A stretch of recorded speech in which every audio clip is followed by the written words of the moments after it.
I was in a conversation back home in Bahrain with a family who were planning to do some Awqaf, and we ran into a debate of social objectives, attainability of whatever they wanted, obviously, to establish, and then about how can they preserve the wealth that they wanted to accumulate in order to achieve those objectives.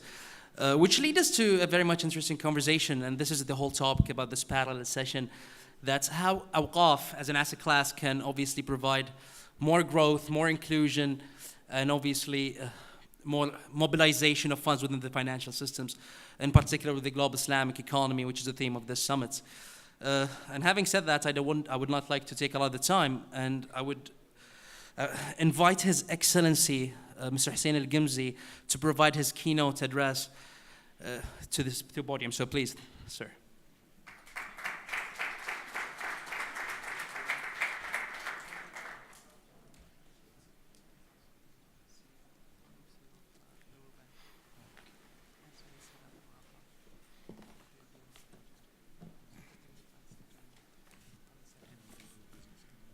Good afternoon, ladies and gentlemen. Speaking about the Waqf, really, it gives me great pleasure to talk about it. I don't want to give answers to the Waqf, but I'd like to start by demystifying the Waqf. Many of us hear that word. So when you hear me saying Waqf or Awqaf, it is the same thing. Sometimes we make it plural in English by adding S to waqfs, and awqaf is the plural word of it in Arabic. Some other Muslims call it in their languages waqif or waqf, and sometimes refer to it as the Islamic endowment system. Islamic endowment system is the oldest we know of Islamic, of world endowment system that ever existed. Historically, and probably, if we are not mistaken, that is what have been copied into the Western world, probably after the Crusader Wars or after the Reconquista of Islamic Spain, Andalusia, where we have seen this coming in a lot of, especially started in the educational institutes around the world. So today, I would like to throw a lot of issues around it. I would like to start first by Dubai. AMAF is a very unique example of Waqf that looked at it from the importance of asset managing. And you'll see this, and I will cover it as we go. So maybe we don't have an accurate figure of how much the value of these assets that controlled by Awqaf across the globe, really difficult. But it's estimated that it's in billions of dollars, and mostly donated by individuals and people across the centuries. You find them existing in all Islamic countries. And they exist also in non-Muslim countries with minority Muslims. So, you name it, from Turkey to Pakistan to the GCC to Southeast Asia. You find also of non-Muslim countries like the New Zealand, Switzerland, the USA. As a matter of fact, I was touring the island of Rhodes. I saw some Islamic waqfs that still standing. I could read the word. It's not used probably as waqf, but it stood the history. I found one in Sicily, in the city of Messina, that's still standing next to a building that is a church now, but it used to be a mosque. It tells you how old this system have been in existence. Now, something happened to the Waqf around the world. There was a time when Waqf is a social movement, that start from the people. Okay, we don't have an accurate or specific mention of that word in Quran. However, it comes in always in the form of something that means continuous or perpetual charity. We have a hadith narrated on. The Prophet says when a person dies, his needs come to an end, except of three things: the continual charity, a knowledge that is beneficial, and virtuous dependents who praise for him. And Muslim taken that from this starting point, that evolved to build a real complex system. However, something happened. There is a big parity and differences between the past and what happened later on. Starting from the 20th century, which we saw the birth of the modern states, especially in the Islamic states, all these waqfs, for some reason, have been merged into what they call the Ministry of Islamic Affairs. And we have this model in everywhere, most of the Islamic countries. And in our minds have like sort of created unnecessary linkage where the waqf suddenly become in the service of religious and spiritual needs only, while in the past that was only one of the objectives that the waqf have served. The waqf have been always dedicated for elevating poverty and help the needy in all aspects, unimaginable ways. And we still have examples in this life that's still standing. I have visited an elderly home that still exists in Turkey. The name is still called Darul Ajaza. It's written, in even Arabic calligraphy on this, which houses more than 600 people. This is something like 200 years old waqf that is still running. And amazingly, once you get, inside, to see the level of tolerance of the people, because inside that Islamic waqf that is managed by waqf, there is a church and there is a synagogue that the Muslims of that world have taken care of elderly subjects who were non-Muslims, and they built for them houses of worship inside that waqf. Still exist. Anybody can go and see it.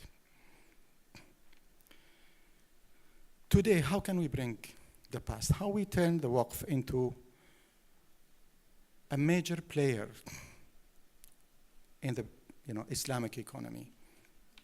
And this is actually something that we will see I hope in our discussion in the panelist. The waqf suffered recently of what we called either bad management or mismanagement, and unfortunately even corruption. Bad management that led to the destruction of the assets, of non-growing these assets, of ending the life of these assets. And once you end the life of the assets, you end also the life of the people who've been dependent on these assets. We have seen also the same old model that is still running, that we still manage real estate. Managing real estate asset means you putting all your eggs in one basket. There is no diversification, and we are not employing other ways of generating growth and maintaining continuity with these awqaf or endowment. So, ladies and gentlemen, what do we need? What is the challenges that facing us going into the future? I think there's many challenges. I think, for example, let me throw a few of them, and I leave the panelists to discuss these. From what I said, if the waqf have suffered so much of destruction and beating in the past, how can we ensure that this waqf that we set up in the future can continue living? So how can we do something and we set the clock back to what the good time used to be? I think one of the challenges is, or when you start thinking of waqf, you should start from the need. You have a market, and your market is the need. And from the need, you design your assets strategically. Other question is the quality of the people who will manage. How we What kind of people? There is a big challenges, and we faced also this in Awqaf, because you need the quality of professional who can manage assets and who can manage the growth, and those people had to be accountable for their goals, for their KPIs to achieve that results. At the same time, in one organization, you need also to manage the social part, the charitable part. Two kind of careers. They're difficult to manage, and two kind of rewarding systems. This is one of the challenges that I'd like maybe if we can discuss them in the, within the panelists. Also, the corporate governance that govern these assets, up to what extent that should go. I'm saying that how you control the objective or the strategy from the preservation of the assets and the goals within the protective policies that makes the management of these assets less risky. Of course, business is about risk. We take risk, but we take what we call manageable risk that we can understand. Once we understand the risk, as we know, we can go into the market. How do we get those people and how much we pay them is really important. Within the corporate governance, should these endowments and these assets that's supposed to live generation and sometimes outlive states and political systems along history be protected? Is it protected by government, or could be protected by something higher than the level of a government? I'm talking about maybe a Supreme Court, something that's very important. Again, we are trying to protect assets that belongs to the community, belongs to the people, belong to the needy whom these assets have left for. And talking about that, should those people, the community themselves, be like a shareholder, be the shareholder of companies? Should they have a word in it? Should they, vote, evaluate the quality? Because they are the ultimate beneficial. It's like the shareholders who get the dividends in a normal incorporation.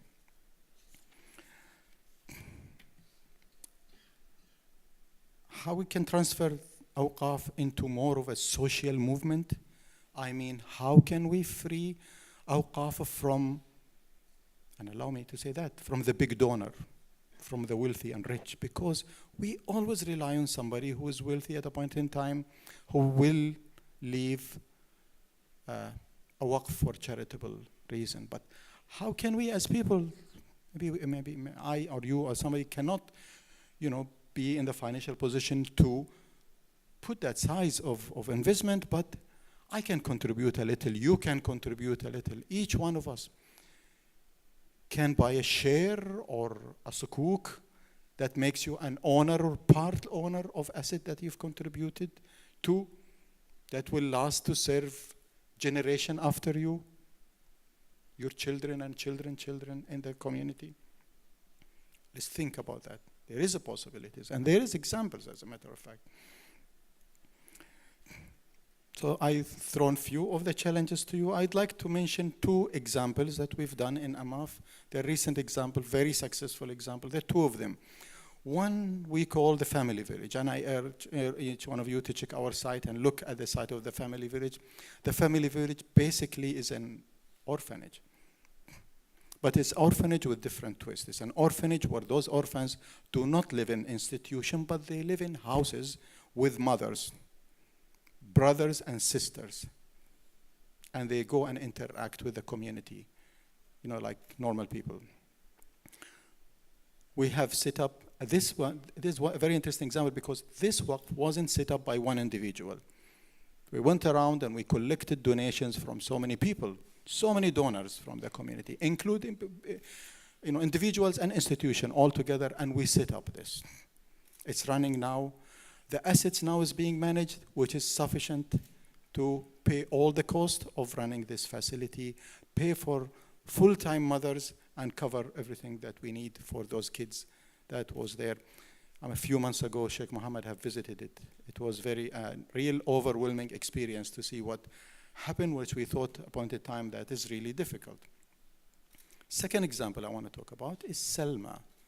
I don't know if you've heard of this. It was launched also by Sheikh Mohammed, and Selma is very interesting and unique. It goes with the concept of this shareholding, of this buying a portion, but it's actually a donation of adahi, or a donation of what we call in other brothers, Muslims, qurbani.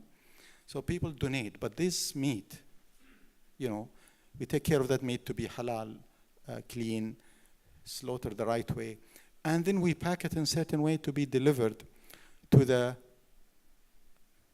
crisis areas, to the refugees around the world. And we wanted to create it, to make this a global initiative, a global waqf that anybody, any Muslim, anywhere can contribute and can buy. I think about it, most of the, unfortunately, refugees of this world are Muslims today. That shouldn't be, really. This is things that we create for ourselves. Nelson Mandela once referred to apartheid as man-made. Muhammad Yunus this morning referred to poverty as man-made. We make these things, and Awqaf is one way we can contribute and collaborate as people all together to create these endowment system that continues to support the organization in a way.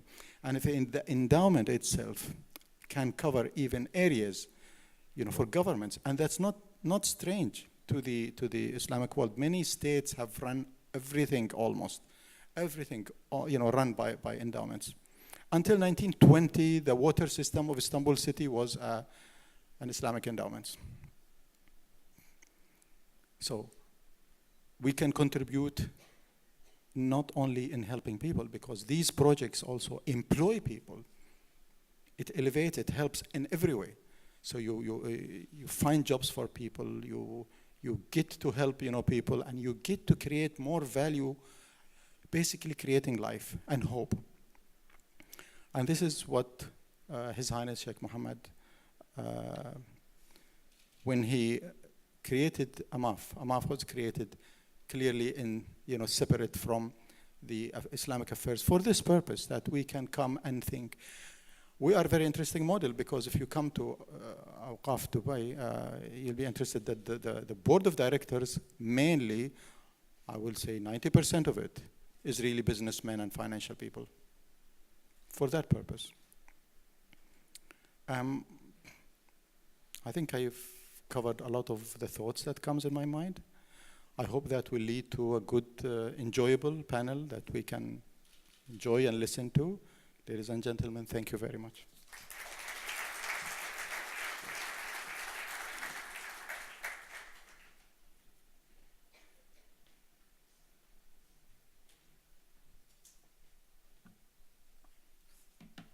I'd like to thank His Excellency Hussein Al-Gumzi, CEO of Noor Bank, on a very inspirational speech.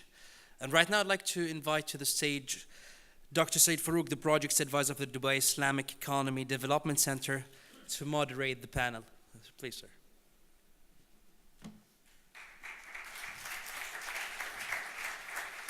Thank you, Sheikh. Great, thank you so much, everyone, for coming to what I'd say is Awakening the Delegates session, I would say, instead of Awakening Awqaf, more probably after session. I'd like to welcome my privileged co-speakers to the podium. And we have Tayyib Al-Rais, who is the Secretary General of Awqaf Affairs and Awqaf and Minor Affairs Department, Sayyid Asim from Islamic Development Bank, who works in the Islamic Financial Services Department, and Hussein bin Yunus from Awqaf New Zealand, and Dr. Ahmed Ali from All West Partners and former head of private equity at Cornell University Endowments. Thank you very much, gentlemen. Thanks for having us. So I have a big challenge up ahead of me, which is to keep all of you awake at this what you call midnight shift. And I'm going to try my best to do that. But, and despite the fact that obviously for a lot of you, Awqaf is an alienating concept, and this is one of the things that I want to address as one of the most important priorities. But before I do that, I wanted to understand, we had this conversation in 2013. You know, when Sheikh Mohammed assesses us and assesses the government of Dubai and everything that we've done, what is it that we have, and what has the Islamic economy contributed to developing the Islamic, what is the government of Dubai, what's happened globally to contribute to that vision of growing Awqaf as a sector? With that, I'd like to ask first maybe Hussein, what's happened globally? You will come from New Zealand, but you're scanning the market for a lot of important initiatives. We are a small Awqaf organization established 5 years ago with very specific focus in turning waste into Awqaf revenues. That's our objectives. And we work globally. And since 2012, we have identified that the Awqaf industry require to benefit from the sukuk industry, a well-developed instrument of financing. And recently, the major development that happened is by the Security Commission of Malaysia, who introduced sukuk for Awqaf development. This is the first Muslim country to regulate this industry, so to allow us to issue sukuk for Awqaf. It's very different than the SRI sukuk. It's not, the social bonds in the non-Muslim country, they call it social bonds. This is endowment sukuk, so endowment bonds. So this is the major, I would say, the major development that will reshape the industry. It is very interesting globally because there hasn't been any connection between financial services and the Awqaf sector for a long time. To that point, and in terms of also general awareness of Awqaf as a means of giving, I think that also took a very interesting turn in the past few months. And Tayyib, I'd like to ask you about this and what you think about it. When Abdullah Al-Ghureir decided to donate 4.2 billion dirhams for Awqaf for educational purposes. And then we had also Prince Walid bin Talal, who decided to set up a philanthropy for $32 billion. How do you see that impacting awareness and the popularity of Awqaf as a means of giving, as opposed to charity? Well, unfortunately, in the past, when you ask someone to donate, and then you would like to, call out his name, they would say, no, we're doing this for God, and we don't want anybody to know about it. But when Abdullah Al-Ghureir came out, and I think he encouraged, knowingly or unknowingly, a lot of other people who came forward. We had that experience on a smaller scale, not on a scale of 4.2 billion dirhams, but on a smaller scale, but a sizable scale, for the project that His Excellency Hussein Al-Gamzi mentioned, the Family Village. Family Village, we had the same issue. People didn't want us to publicize their name, but we were not publicizing their name to make them famous. We were publicizing to encourage others, and it worked. So if we all go out and say who has done or how we're gonna, it will work and people will come forward. We had a company who said, well, why didn't you put my name in the papers? We said, well, you didn't pay enough for us to put in the papers.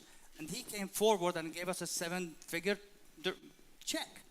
So it's encouragement. You have to use a right media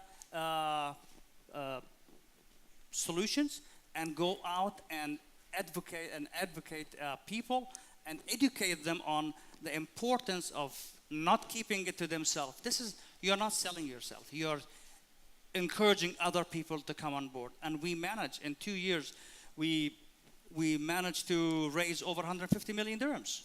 That's very powerful. I mean, and we don't see this being done by many other Awqaf all over the world. The use of PR and Awqaf is a bit of an oxymoron going on there. Well, we cannot move or work without PR. They are our eyes and ears in the community, and they are the one who guide us to where and how to go about any given project that we have to launch, or anywhere in the world, whether it's local or global, whether it's the family village or it's a project like Salma where we have to go globally on it. So PR, we cannot work without a PR. As I said, they are our eyes and ears in the field at all times. So that's obviously very much the Dubai mentality. Add PR to anything and inject it with a lot of excitement. But the question I have is, has it worked? Have you gotten a top of mind awareness? Because that's what we want to get, right? We want people to think that giving to Awqaf is a much better contribution of your charity than putting it on a charitable donation. Well, how would we raise funds and made awareness within the community about us or about any other Waqf organizations anywhere in the world if we didn't have the ability to use media, whether it's a social media, as a hard print media, TV media, reportage, any form of media. It's crucial to send the message out. Without that, we have to be hiring thousands of people, knocking on doors, door to door, telling them about what we want to do, which is not really practical. How has it worked for you? How it worked by us working together with the media, first educating them, and then in return the media went out and educated. Because as our chairman mentioned earlier, people have a misconception about Awqaf and Waqf. So to change that, we have to go and educate the media community, and then the media community went out and fought on our behalf, and it worked. One of the other areas that was an issue, a key point of discussion during 2013 was the interactivity between Islamic finance and Awqaf. And obviously you're doing a lot of work with His Excellency Hussein in terms of getting Noor Awqaf to do work with AMAF. But globally, we don't see that engagement. And Awqaf happens to be very much alienated from the rest of Islamic finance, where they could benefit from all the asset management strengths and capabilities Islamic finance has developed, particularly when it comes to fixed income, which is where, and preservation of capital, which is where Awqaf need to concentrate their forces and energies on. Said Asim, you come to the Islamic Development Bank, you manage, the Islamic Development Bank's Islamic Financial Services Department manages both Awqaf and it manages Islamic finances industry sector. From your experience, how have you seen that engagement happening, and why haven't, for instance, even in the Islamic Development Bank, why isn't there collaborative efforts between Islamic finance to promote Islamic finance to support Awqaf, and vice versa, and for Awqaf to be attractive enough for Islamic finance to support it? Thank you very much. Bismillahirrahmanirrahim, and assalamu alaikum to all of the participants here. It's a very valid question, and we as an IDB have contributed in the equity and the shareholdings of different Islamic banks. But I like to admit here that we have not been very successful so far to have the Islamic banks to involve in the development of Awqaf. And there are certainly different challenges we are encountering with. The first and the foremost thing is that Awqaf is a social side of Islamic finance, whereas the Islamic banking more prone towards the profit maximization and income generation. And we have seen that whenever the Islamic bank come towards Awqaf or any projects come in front of these banks, they prefer to see the risk side of these projects. They prefer to see the income side and the profit maximization side rather than looking towards the social aspects as well as the socio-economic aspect of these projects. Yes, this is the reality, but Islamic Development Bank is doing a lot of work in these directions. The first and the foremost thing is to develop a Waqf law in the area of that host country where these banks are operating. We have developed projects in 32 different countries of all over the world, whether it is OIC member Islamic countries or in the countries where we have Muslims in minorities, but we are having more or less the same problem. Reason being that these banks do not know how to help support Awqaf. The first and the foremost thing, especially when I'm talking about the Islamic countries, that they should have a Waqf law. Unless they have the Waqf law, they will not provide protection to these Islamic banks. These Islamic banks work under the prudential regulation set up by the central banks.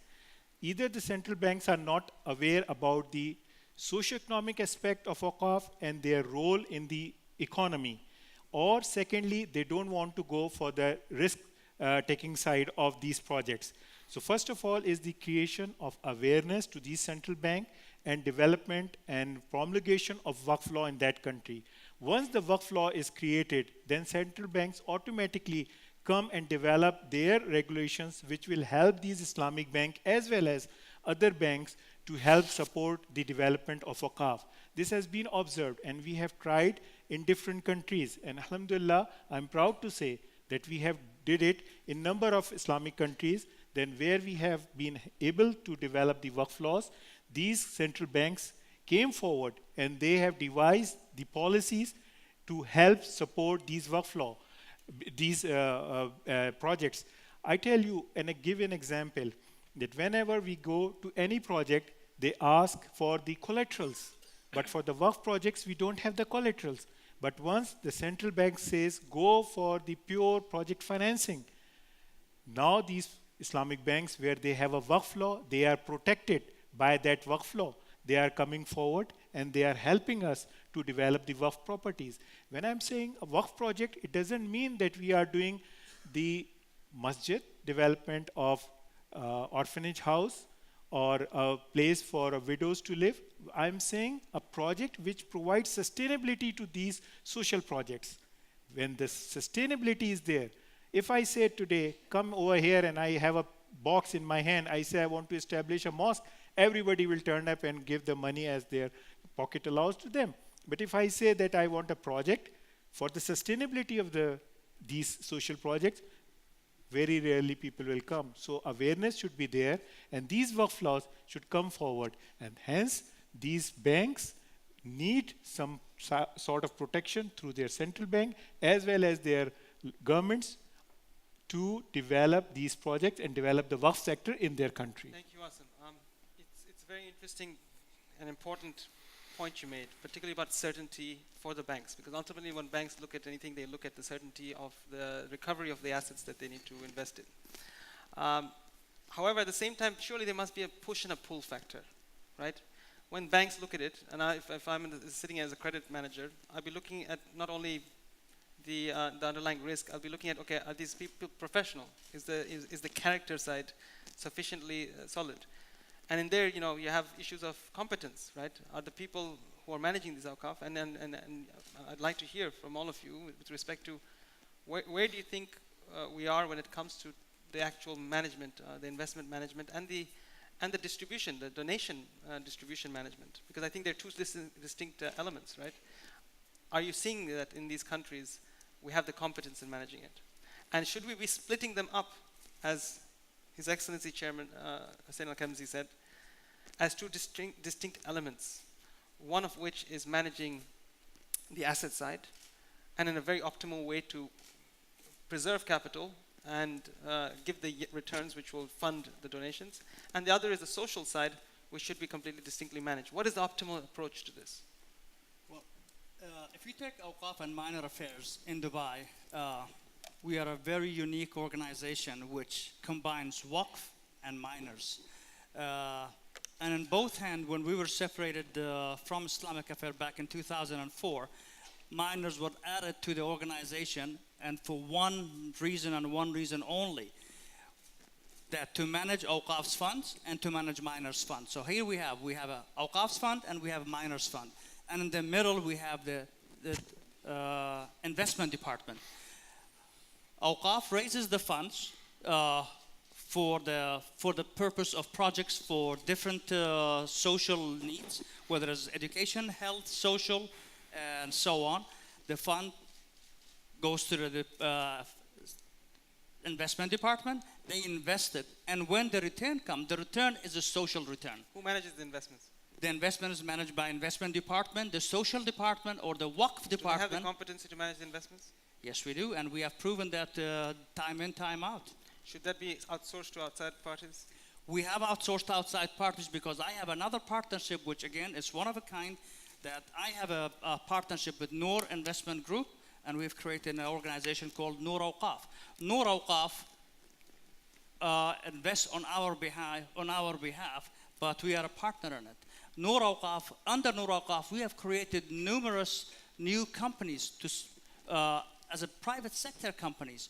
All these examples shows that having the right partner, going out with the right attitude, you can have the return and you can protect your asset.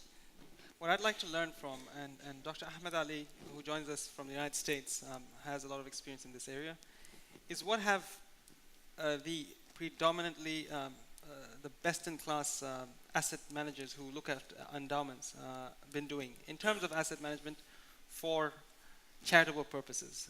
In the United States, you have Yale, Harvard, Cornell, and these large universities, one of which you were the head of private equity for. How have they been managing this tension between the business side, who manages the underlying distribution of charity, and the investment side, which is managed by investment managers, presumably? Sure. Bismillahirrahmanirrahim. Assalamu alaikum warahmatullahi wabarakatuh. Yes, there are two distinct disciplines to the question that was asked earlier. They're the investment people, and then they're the people who actually run the university. I mean, if you look at Awqafs, I mean, the statistics that I've seen, although I don't know how credible they are, at the lowest end of the range, it says that the Awqafs as a collective are managing about $102 billion of assets. If you were to translate that into purchasing power or a proxy for GDP, that's about the 62nd largest economy in the world, something around the size of Ecuador. At the high end, I've seen a statistic that said Awqafs are managing about $1 trillion in assets, something greater, the 15th largest economy in the world, probably, if you were to translate that into purchasing power as a proxy for GDP. Something larger than Indonesia, something a little bit less than Mexico. From what I understand, those assets are not necessarily being optimized from the standpoint they're primarily stuck in cash, which is a non-yielding asset, or they're primarily invested in real estate, which is pretty much not diversified from the standpoint that real estate investment strategies have been primarily within those local markets, right? So the best meaning of intentions, the best intentions possible, unless you are growing at a rate that exceeds inflation, right? Inflation in and of itself will erode the purchasing power of that Awqaf, and therefore render it void and null. So all the endowments have come to that realization for a long time and have engaged in very robust asset allocation strategies where they're invested in multiple asset classes which are pretty much non-correlated, at least they hope that are non-correlated with each other. And if you look at these asset classes, they're pretty much 70% equity-oriented, equity determinants, which introduces a level of risk and volatility. Now, to the question that you asked, prior to the financial crisis, for the most part, for many endowments, the people who were doing the asset allocation were not the people who were running the universities were not necessarily in the room with the people who were doing the asset allocation. So then when the financial crisis occurred in 2007, 2008, many endowments saw 33 to about 40% of their assets under management disappear within a quarter, right? And then you had people like Yale and Harvard, which 1/3 of their operating budget came from endowment income, and all of a sudden that disappeared, right? So post the crisis, there's been more, I would say, there's been a more uniformity in terms of a viewpoint as to how assets should be run, in terms of the asset allocation should be in line with the mission of the university, so therefore lower volatility, more liquidity, and so things of that nature. what used to happen before that? What happened before that, it was pretty much high risk, it was high risk, high beta. High risk, high volatility. But what allowed that mentality to develop in what is essentially supposed to be a foundation that preserves the returns university? were very good. The returns were very good, and people were addicted to returns. And therefore, they discounted the risk in the market. Risk got discounted. Risk got completely discounted prior to the crisis. And after the crisis, people were reintroduced to the sobriety, and therefore became more cognizant of things like liquidity, lock-up vehicles, and volatility. And you know, we mentioned this idea, this concept of preserving capital. When I think about what's happened in the financial crisis to places like Harvard and Yale, which is supposed to be the best practice when it comes to the endowment management, you know, everyone looks up to them and they're billions of dollars, and they lost 25% of it, 30% you mentioned or more. It doesn't lend well to a conversation of best practice that we can adopt for the Awqaf sector, which, despite all of its idiosyncrasies and its problems, is vested in real estate and assets that you can actually buy. Is it worthwhile to think about whether or not we should even adopt that kind of portfolio diversification that exposes us to the financial markets? Because these financial markets may expose all of these donors who've given all their money for a good cause to risks that they shouldn't be taking. You could, yes, very good questions. The reason why many of those universities have that kind of volatility because many of them refuse to hedge their asset base. I mean, you could put a derivative overlay strategy on that endowment where the volatility, you can dampen the volatility of those asset bases, of that asset class or that asset base. Therefore, you won't be moving up and down more than 2 to 5%, right? But that costs money. That costs anywhere between a half a point to 200 basis points of returns. And because many of them are very competitive and their returns get put in the New York Times and the Wall Street Journal and Bloomberg, to sacrifice 50 basis points to 200 basis points of return by putting a derivative overlay on your endowment, they don't want to do that. So therefore, they rather have a directional book moving up and down with the markets. But to your point, given that the Awqafs have a very clearly defined philanthropic mission, clearly you should not be moving up and down with the markets. So there are asset strategies that you can employ, more conservative asset strategies that you can employ that are not 70% equity-oriented, equity-determinative with high volatility. So what would be an ideal structure for Awqaf then? I mean, you could be investing in infrastructure type assets, right? Where you have hard assets, long duration, low volatility, low correlation to GDP, long-lived revenue streams that are formulaic, that are inflation indexed. You could do something like that, which is sort of a proxy for real estate. You can get a fixed income return without the volatility. So you're saying the type strategy of investing in real estate is a good thing?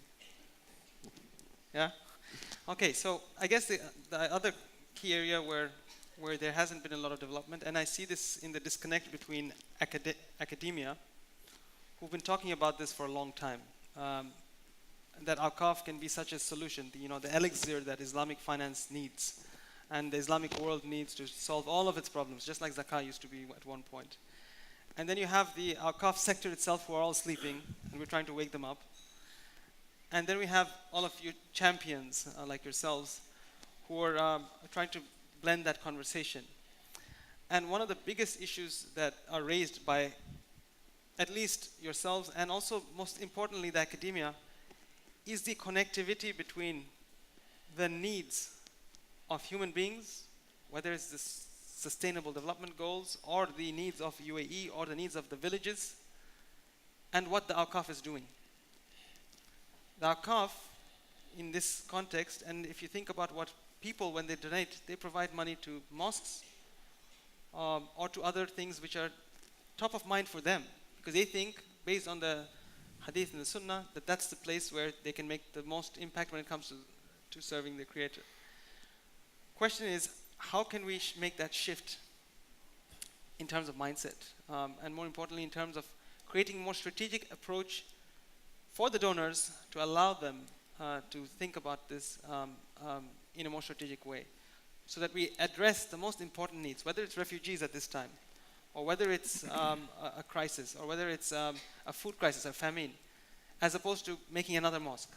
Tayyib, you've obviously had some experience in this, so I'd like to hear about this. Well, I would like to think that an Awqaf organization is like a consultant. So we go out, a donor comes in, and they consult with us, or we consult back with them by saying, why do you want to build a mosque? Obviously, just what you said is, we want to go to heaven. But if you do any good deed, we'll take you on that path. As consultants, how would you, when you sell a car, what would you do to convince a person as a consultant? You tell them the features of the car. You tell them how it works, how many miles per gas, and so on. It's the same thing. You have to re-educate the public on what they do is still give them the same goal, the ultimate goal, by going to heaven, but at the same time, they are fulfilling a need of the society that is greater than the need that they came by in the first place. But Tayyip, you're being a salesman now, a used car salesman probably. Well, anyway. selling Awqaf is a salesmanship. But should if I can go to heaven, okay, by building a mosque, why should I do that?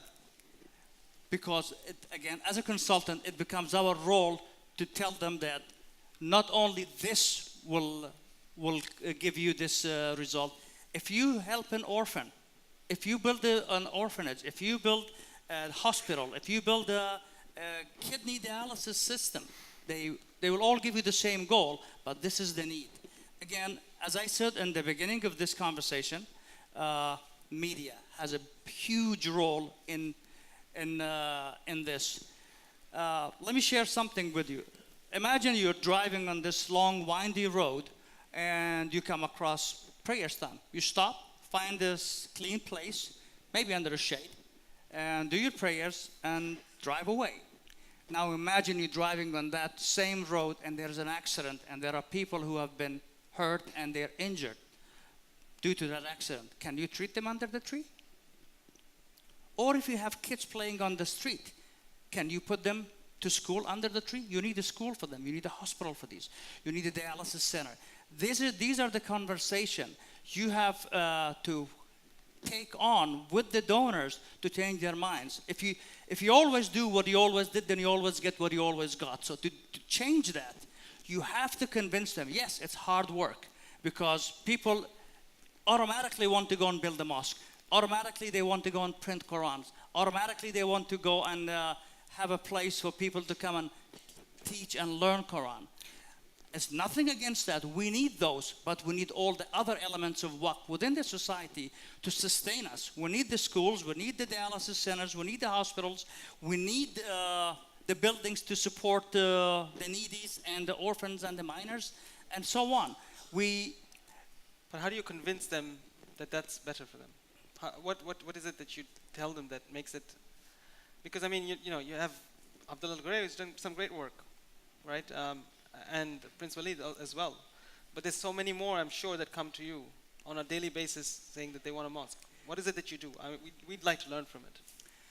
Well, it's to me, it's very simple. My job is to turn every stone in front of me to see what's under it. And not every stone has a reward.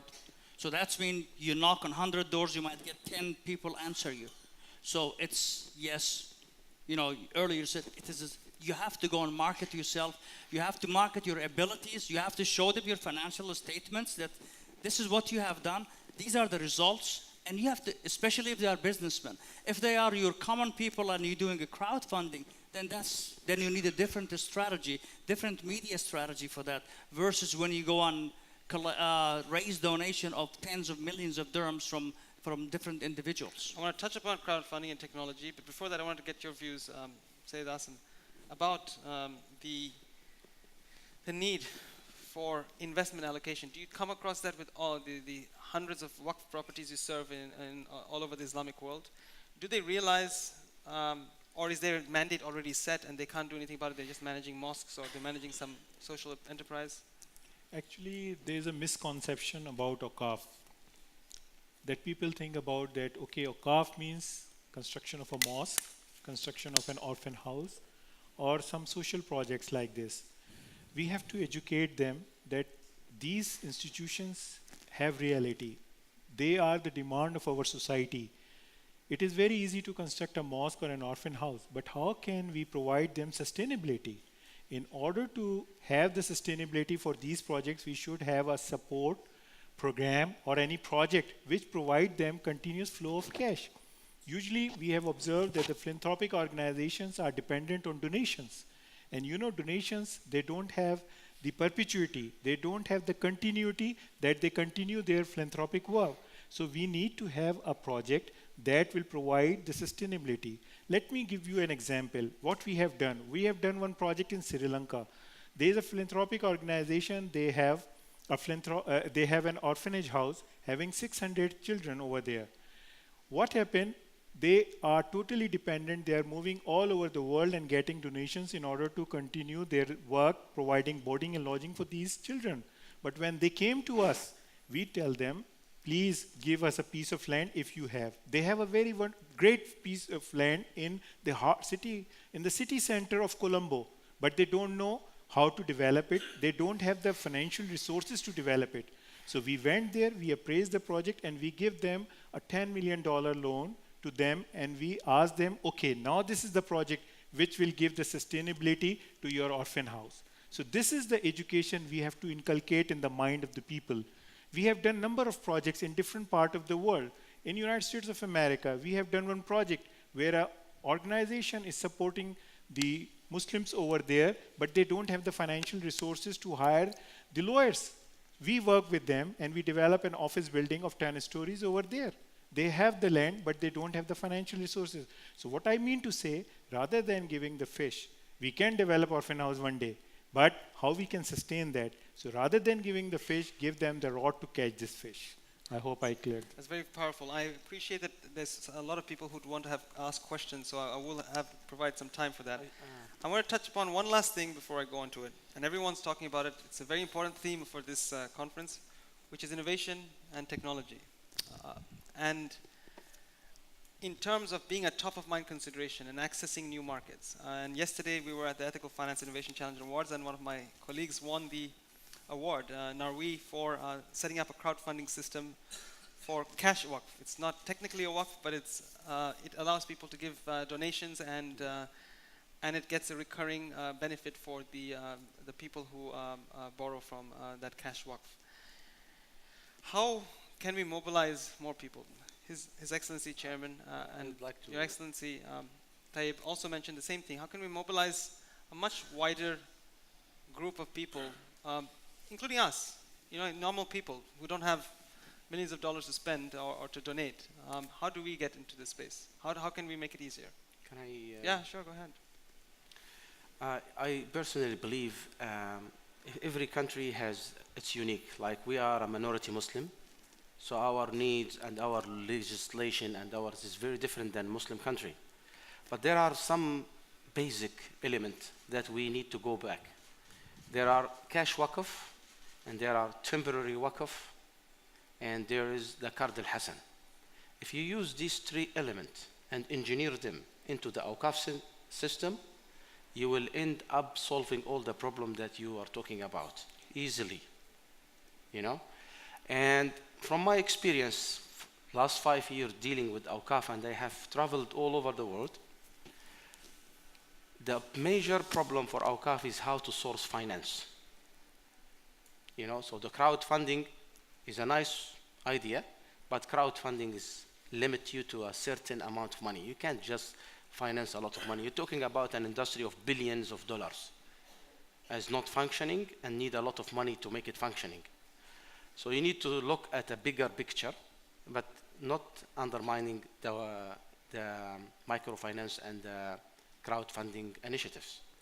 But for Awqaf, they have to have a vision of reviving the cash waqf and the temporary waqf. Means I have a money sitting in the account for 10 years, I'm not using it.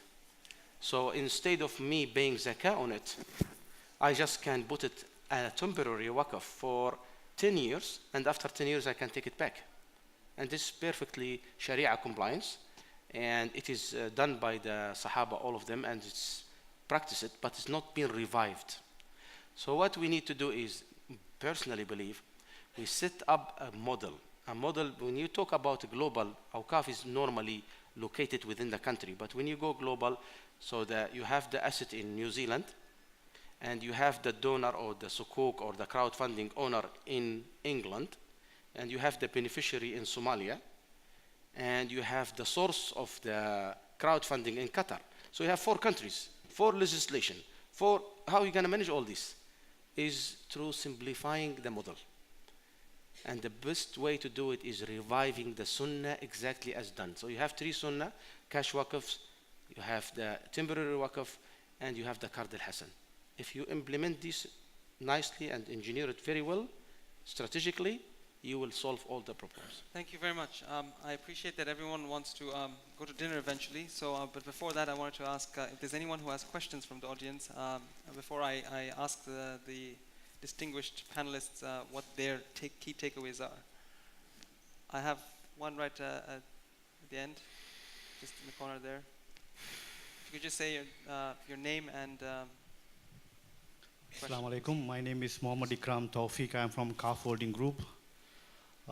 Really, thank you very much for this interactive session. Thanks, gentlemen. It's a great initiative, and this is like setting the stepping stone to do something different in the industry.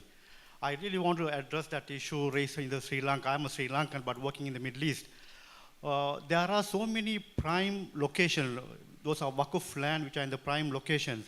How can the Islamic banks can be attracted as a profit center project to develop that land for a period of say 5 to 10 years, make their money back, the principal and the profit, and leave the rest to the beneficiaries to benefit? How do we attract the Islamic banks to be part of the Waqf project? There are prime lands there in the Waqf lands, the prime location. It can be a residential apartment, commercial apartment. The banks get in. We will develop the building. We will rent it out. Over a period of 5 to 10 years, we will get the rental income. I have got my principal, got my profit, and after 5 to 10 years, let the beneficiary benefit. Not to keep it on the hold, we exit. So what sort of model, how do we encourage Islamic banks to be part of this venture? So we talked about this in 2013, and we should be talking about it all the time. Islamic banks are not in on the action. Other than Noor, of course. Who else is in the action, and what can we do? Why don't you tell us a little bit about what's happening? Very valid question, and we are encountering every day these type of problems. As I said initially, that we are having problems to go and get the syndication and co-financing for our WAF projects, especially for the real estate developments. And the commercial banks and the investment banks are not willing to co-finance these projects because of their prudential regulations set up by the central bank, as well as their own risk management parameters. There are two things involved. In IDB, what we have done is that we go, if we see that the land is located in a prime location, and it has the value that it can be transformed into revenue generating asset.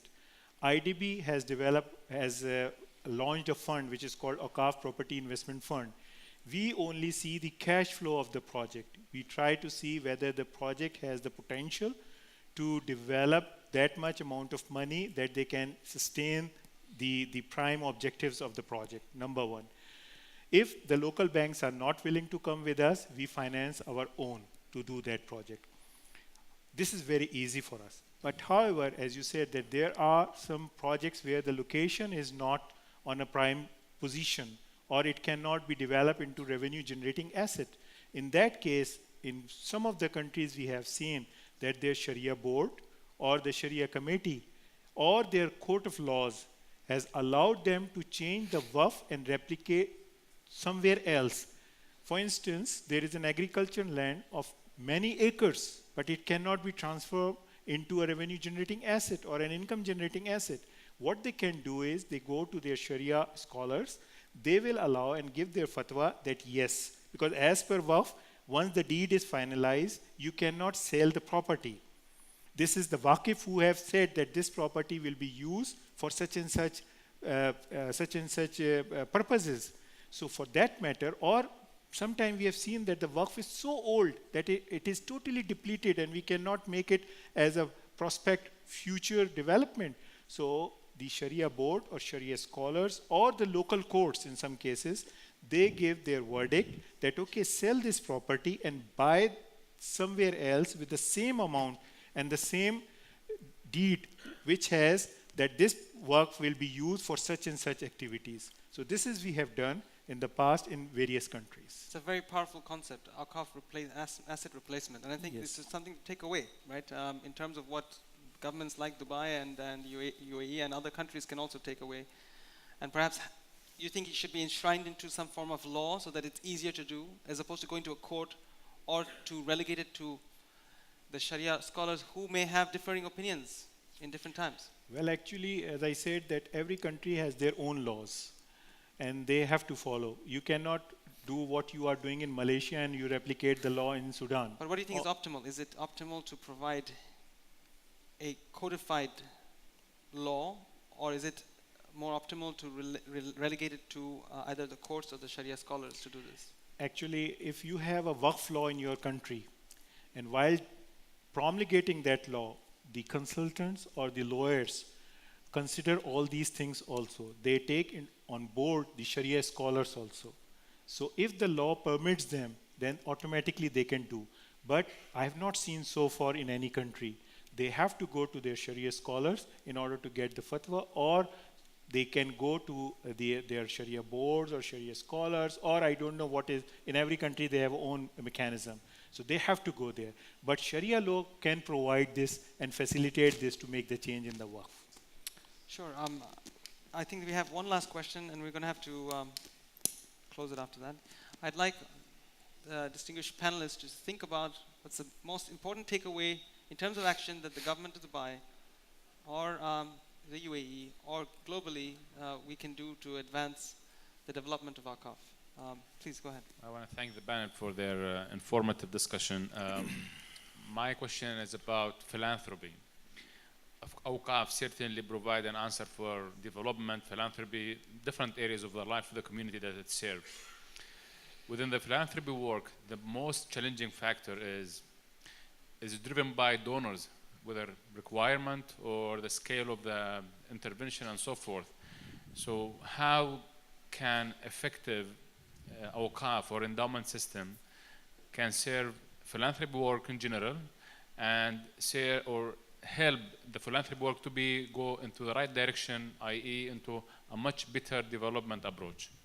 I think there's a very valid question, which is how do we align, if I can rephrase that a bit, how can we align it to the most important philanthropic needs and Awqaf being the engine for that philanthropic need? It goes back to that key strategic question that we had.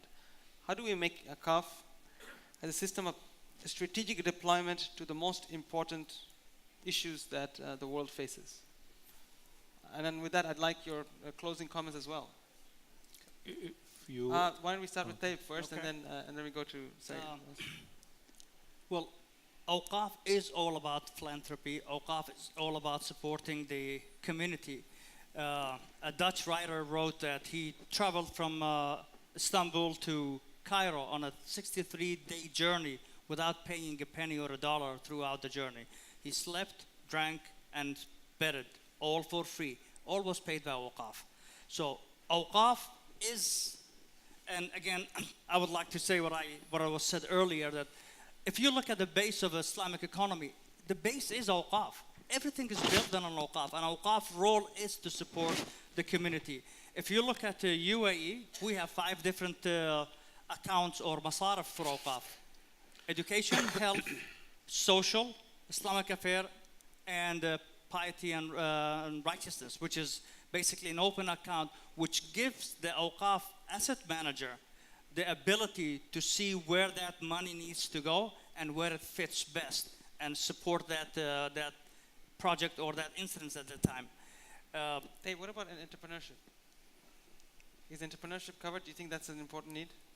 Of course it is. How can you separate entrepreneurship from an Awqaf? It's Awqaf, just like any other business, you need to be an entrepreneur and you need to be on your toes. Should the funding be going to, His Highness Sheikh Mohammed just launched yesterday the global initiatives. Should the funding be going to things like inculcating entrepreneurship? On the contrary, if you look at what Sheikh Mohammed has done for us here in Dubai and in UAE, all of our big project was supported by him, and he is the biggest fresh breath of air for us, because once he goes behind a project, then everybody wants to go behind it.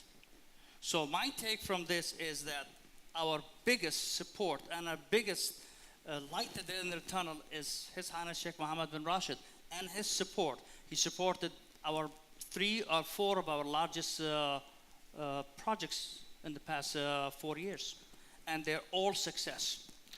Thank you very much, Dave. Asif, please. Well, philanthropy and Awqaf, they go hand in hand. You cannot segregate them. But the problem is the mindset. People think about that philanthropy is only, as I said, the social organizations or the religious institutions. If you see the history of Muslims, if you see the history of Awqaf till the time of Prophet and of today, these all philanthropic organizations have projects for them, whether it is you are digging a well for the welfare of the community in the remote area, or you are supporting a hospital, a very advanced hospital. Everything is there in Awqaf. I give you one example. Why I'm saying with examples that we have already did this. We have a project in Lebanon. The philanthropic organization is doing a wonderful job. They have number of hospitals over there, and they are operating these hospitals very professionally, but they don't have resources.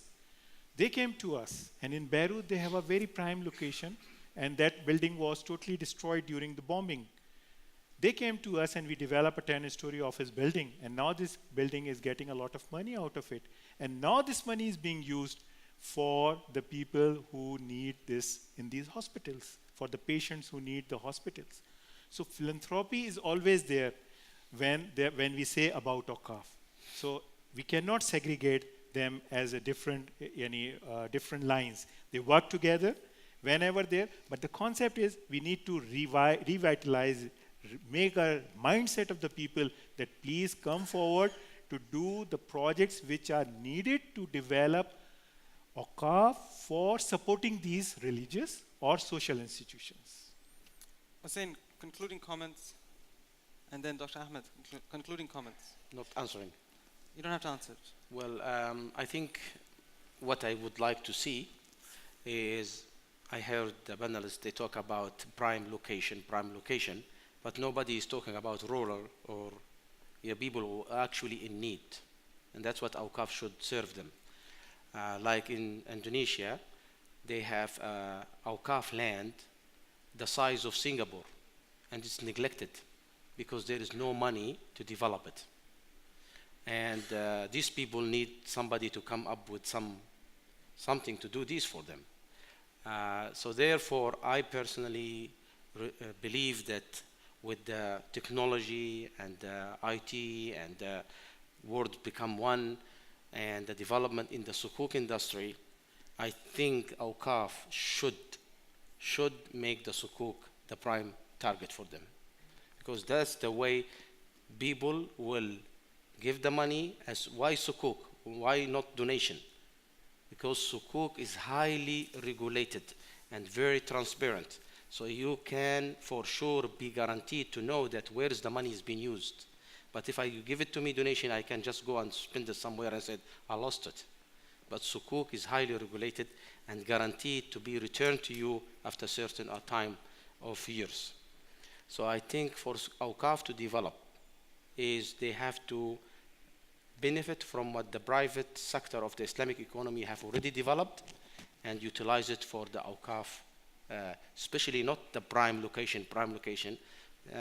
This is not the target. The target should be the people who are really in remote location and they need the Awqaf to develop them. It's a very powerful concept, sukuk and Awqaf. And I think that's Dubai has got a study here that we should be taking, and probably Thomson Reuters should be doing that in their next sukuk perceptions and forecast study. Dr. Ahmed, what are your concluding remarks that the audience should take away from this? Clearly, as my colleagues have said, I mean, to build buildings, right? Buildings are needed. I mean, my two undergraduate alma maters are in the process of raising capital campaigns, right? Boston University is trying to raise $1.5 billion. Northwestern University is trying to raise $4 billion, right? They're not just saying, give us $1.5 billion, it'll give us $4.5 billion, but they're giving us a list of options. Where is the greatest need for the university, right? So that people can give towards what they feel is most important or what is near and dearest to their heart. But once a building is built, once a library is built, once a hospital is built, once a masjid is built, right? That's just the beginning, right? Clearly there are ongoing operating needs that's been described here before. And it means nothing, right? If you cannot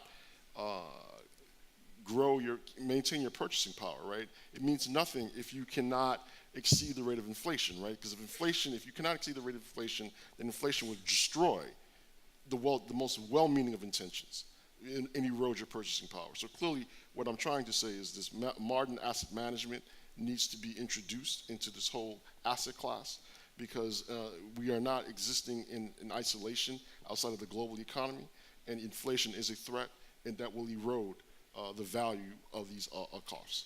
So ruthless application of modern portfolio theory is your key recommendation. Mm-hmm.